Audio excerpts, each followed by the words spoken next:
If I asked you to name 5 things that you stand for, could you do it? Not your favorite color, not your job, not the things you do for your kids.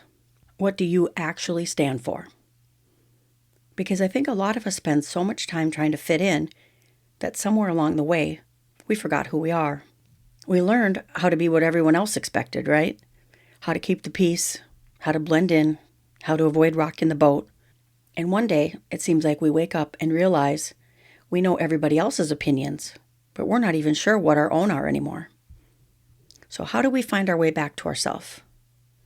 How do we figure out what matters, what doesn't, and what we're willing to stand on when life gets uncomfortable? Let's talk about it. Hey, Steffi K got something to say. Talk that listens, clears the way. Truth on the mic, grounded in change. You sticking with that? Oh yeah, we sticking with that. Laugh it out, talk it through, we ain't looking back. Some chats ain't easy, but we take it slow. Tough stuff, tackle now, watch us glow. You sticking with it? Yeah, we sticking with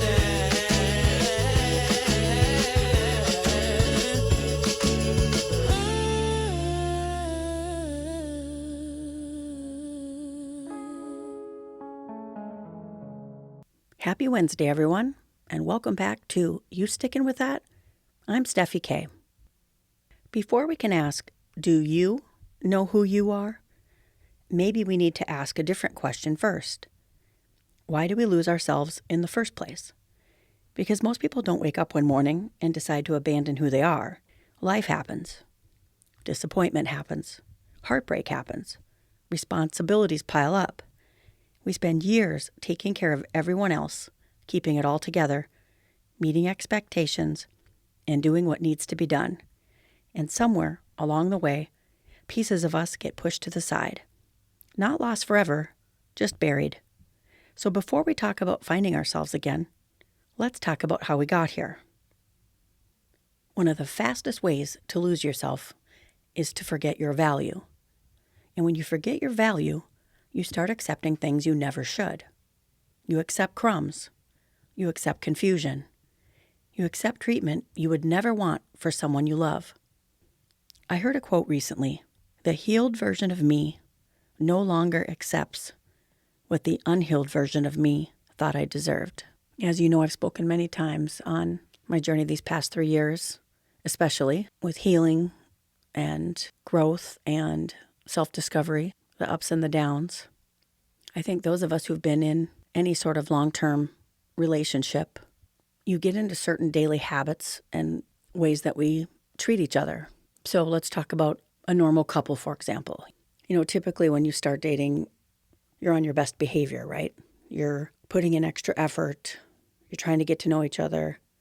You're looking extra good on dates. You're saying all the right things. And then as time goes on and you choose to make a commitment, you kind of just know the person's going to be there, right? So you get kind of lazy. And maybe what was once, sure, I'll help you carry the groceries in, becomes, ugh, do you really need my help? Or I'll come help you after my show's over. So a quick stickin' story. I have a friend that I golfed with a few times, and I think he'd been married 30 years. And as we know, I was married 25.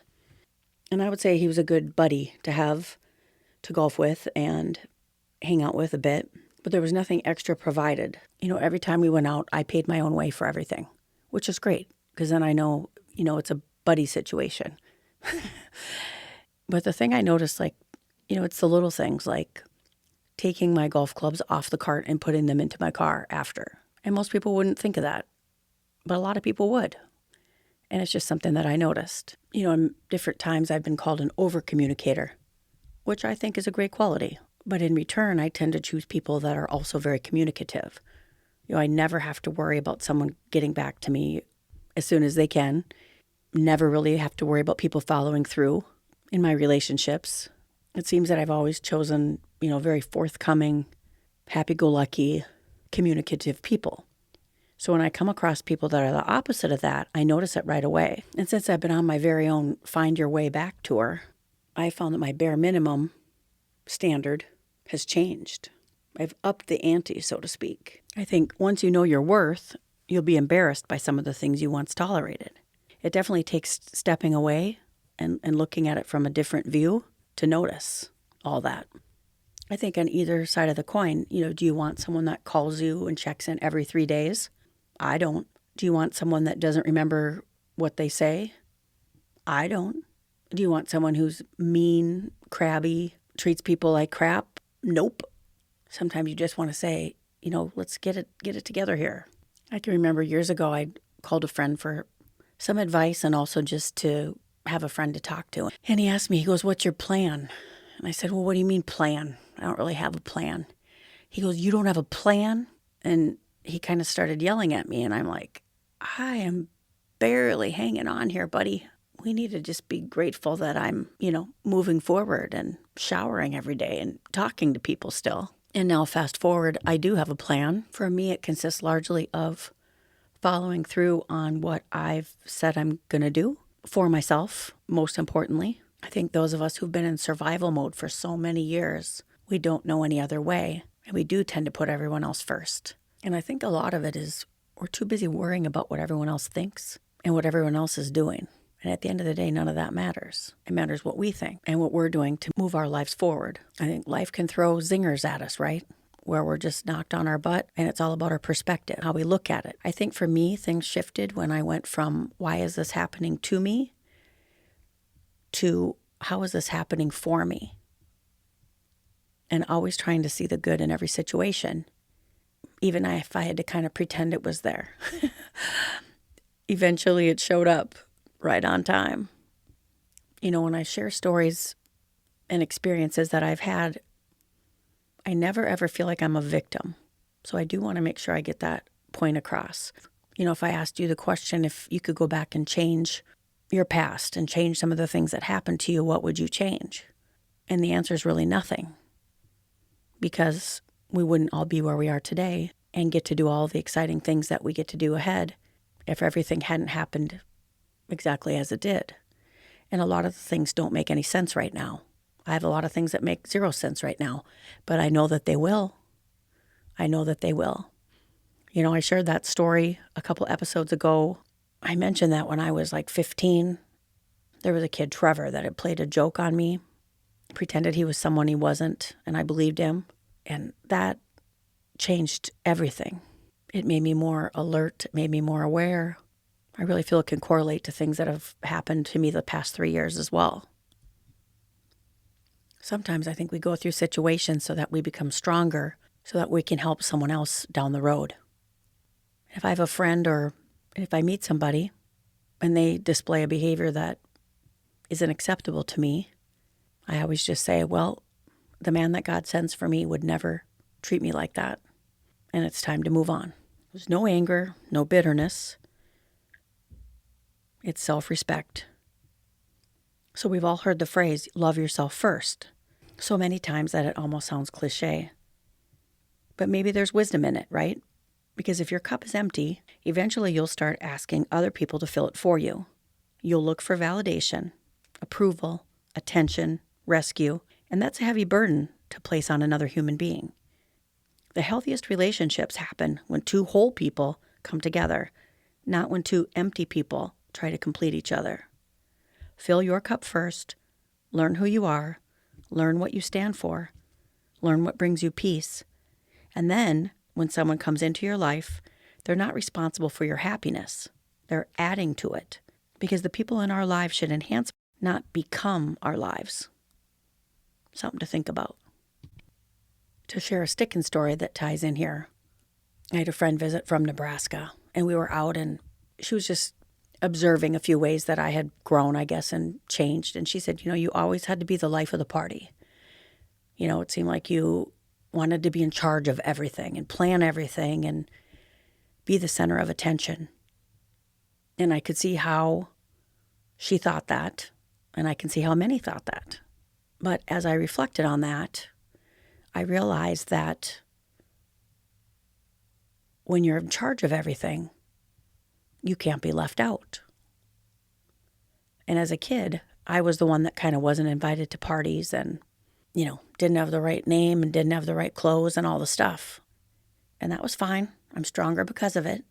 But I'll say it again. When you're in charge of everything, you can't be left out. Perspective. People were assuming it was confidence, which it was confidence. And I probably did go too far sometimes. If you added some beers or some wine to the situation, I definitely would have been considered over the top on many occasions. But I think it's important for us to remember that behavior isn't always what it appears to be. Sometimes confidence is protection. Sometimes humor is pain. Sometimes over-planning is fear. And the better we know ourselves, the better we understand others. So in answer to how do we find ourselves again, the progression becomes know your worth, know what you stand for, learn to love yourself, and then you can love others from a place of fullness instead of need. You may be asking, how is what I stand for different than values? And I would say that they're related, but they're not exactly the same. Values are the beliefs, and what you stand for is what those beliefs look like in action. For example, honesty would be the value, and what you stand for would be telling the truth even when it's uncomfortable. If the value was kindness, what you stand for would be treating people with respect even when you're frustrated. If the value was family, what you stand for would be showing up when it matters. If your value was integrity, doing the right thing when nobody's watching. I don't know what your values are, but I do know this. If you don't decide what you're willing to stand for, life will decide for you. And when life gets uncomfortable, and it will, those values become your foundation. Maybe you're not healed yet. Maybe you're healing. Maybe you're somewhere in the messy middle between who you were and who you're becoming. Because healing isn't a light switch. It's a process. Some of you listening may still be carrying grief, betrayal, shame, anger, fear, or disappointment. And that's okay. The version of you that's healing is starting to recognize what no longer belongs in your life. Not because you've got it all figured out, but because you've learned what certain choices, situations, and relationships cost you. So if we're looking for some actual tools that we can use to find ourselves again, here's a few that might help. Number 1, the energy audit. Who we spend time with matters. The energy that they give us and the energy we give off, I think, when we're with them. So ask yourself, who gives me energy? Who drains me? What activities make me lose track of time? What activities make me not want to get out of bed? What activities make me giddy? Your soul usually leaves clues, and energy doesn't lie. Number 2, the 80-year-old test. Imagine you're 80 years old, looking back. What would that version of you say? Would it say take the job? Leave the relationship? Start the business? Forgive the person? Sometimes wisdom is just perspective. Number 3, the 5 things I stand for exercise. Take a piece of paper, write down 5 things you stand for. And they can't be descriptions of things you are for other people, like so-and-so's mother, PTA chair, homeowners association president. That's not it. It's like, what do you stand for? Maybe you stand for telling the truth even when it's hard, or doing the right thing, whatever it is. Then ask, does my calendar reflect it? Do my relationships reflect this? Because if you stand for loyalty, but you tolerate disloyalty everywhere, something's off. Number 4, the crumb test. So many of us seem to base our value on how we're treated by others instead of how we treat ourselves. And what if, because we learn to love ourselves again, we change the type of relationships we have in the first place and the type of people we attract? I think when we're deciding on a new relationship, and we're wondering if certain actions are acceptable or certain actions match our values, or we're questioning something in some kind of way. Ask yourself, if my daughter, son, best friend, or future self were being treated this way, would I tell them to stay? And if the answer is no, why are you? Number 5, the child version of you. Ask yourself, what did the 10-year-old me love? What did the 10-year-old you love? Think about that. Did you love to dance? Did you love to be outside in nature? Did you love to create things? Sometimes finding yourself isn't becoming someone new. It's returning to someone you used to be before life piled all that stuff on top of you. Number 6, the because exercise. Finish these sentences. I am happiest because blank. I am frustrated because blank. I stay because blank. I leave because blank. I matter because blank. I am worthy because blank. I have a t-shirt that says, I'm not for everyone. And honestly, I wouldn't want to be. At first, I thought it was funny. And now I think it's wisdom. Because if you're trying to be for everyone, eventually you stop being yourself. You start changing your opinions, changing your standards, changing your values, trying to fit into rooms you were never meant to fit into. And the goal isn't to be liked by everyone. The goal is to be known by the right people, the people who appreciate your heart, your quirks, your humor, your faith, your values, the real you. Because when you know who you are, being accepted by everybody stops feeling important. And being authentic starts feeling like freedom. There were seasons of my life where I knew exactly who everyone else was. I knew what my kids needed. I knew what my employees needed. I knew what my dancers needed. I knew what my whole family needed. But if someone had asked me who I was outside of all of those roles, I'm not sure I would have had an answer. The question underneath all of it is, do you know your own value? Because every topic comes back to that. If you know your value, you don't accept crumbs. If you know your value, you don't need to be the life of the party. If you know your value, you don't leave people out. If you know your value, you practice awareness. If you know your value, you don't need someone else to complete you. If you know your value, you trust God more when life doesn't make sense. Looking back, I don't know that I found myself all at once. I think I rediscovered the things I was unwilling to give away anymore. My peace, my self-respect, my voice, my values. Not perfectly, not overnight, but one decision at a time. For my Steffi K thought of the day, I have this. This past Saturday, I did my second challenge at the gym I go to. This one was called the Conquer Challenge. So what happened was, I have my workout buddy at the gym, and we tend to hold each other accountable. We usually take 3 or 4 classes a week together. Anyway, we signed up for this class like a couple months ago. And when you signed up, you got some free training sessions and a t-shirt. And so we thought, well, we didn't really intend to actually participate, but we wanted the t-shirt. And so here it goes. So now we're the week of the contest, and one of our teachers mentioned to her something about the contest. And when she expressed that we weren't going, he was like, what? What do you mean you're not going? And so we talked about it, and it was like, I'll go if you go. And I'm like, oh my goodness, it was very, very intense. So nonetheless, we decided to show up. And here's what we had to do.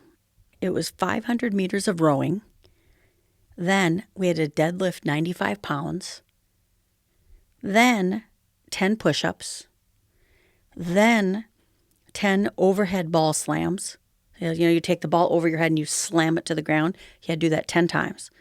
Then you had to take a few more steps, and there's like these bullseye targets, up on the wall, and you had to take a different kind of ball, squat first, and then hit the center of the target 10 times. And then you had to do the whole thing all over again. So it was a race. It was a race against yourself. Now, the winner of the competition, there was a female winner and a male winner, and they went on to regionals, which we did not do. But we were still breathing at the end. And so for us, it was a huge win. And neither one of us had ever deadlifted before. And that's a whole nother experience, especially when it's 95 pounds. And I just thought, you know what, I'm just going to go in cold, because if I think about it, I probably won't do it. So we're just going to do. We're going to think. We're going to do and not think. So that's what we did. And my workout partner, she went first, and she was still breathing, and I was able to be her cheerleader for that, and then vice versa. And we were pretty dang sore the next day. I mean, every move was like, ow, ow, ow, ow. But you know what? I got over it. We just were so proud of ourselves, and we just kept thinking, what a tremendous feat that was. And that really took a lot of balls. And we didn't come in first place for the gym, but I would say we came in first place for ourselves. And somewhere in the middle of the whole thing, I had this thought.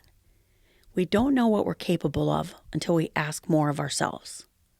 Sometimes we put limits on ourselves long before life ever does. We decide that we're too old, too tired, we're too busy, too out of shape, too far behind. And then one day, we push a little harder than we thought we could. And suddenly, the limit wasn't real. It was just a line we drew for ourselves. For a brief moment on Saturday, I felt indestructible because I proved to myself that I was stronger than the story I had been telling myself. And maybe that's your reminder today. You don't have to conquer everything, just the next thing. Because confidence doesn't come from thinking you can. It comes from realizing you are capable all along. If there's one thing I hope you take away from today's episode, it's this. You don't have to become someone else to have a better life. You just have to become more of who you already are. Know your value. Know what you stand for. Know what belongs in your life and what doesn't. Because when you know who you are, decisions get clearer. Your confidence gets stronger. And the opinions of people who don't truly know you lose their power. If you're still struggling with the 5 things you stand for, maybe that's your homework this week. Write them down. Then ask yourself if your life reflects them. New episodes drop every Wednesday at 6:30 p.m. Eastern. We're on all major social media platforms. Until next time, keep asking questions, keep growing, and keep sticking with what matters. Love you guys. Have a great week.